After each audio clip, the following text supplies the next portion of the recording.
Alright, so if you're getting a payment failed error on Binance, yeah, it can be frustrating, but most of the time, it's caused by something simple you can fix in a few steps. First, make sure your payment method is valid, like your card isn't expired or blocked.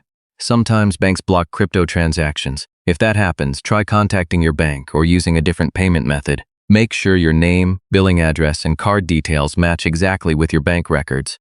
If it still fails, try another card or switch to bank transfer or available local payment options. Your bank or card might have daily spending limits. If you exceed them, the payment will fail. If you're using a VPN, turn it off. Some banks block transactions when they detect unusual locations. Sometimes it's just a technical issue. Try switching browsers or using the Binance mobile app instead. If nothing works, wait a few minutes and try again.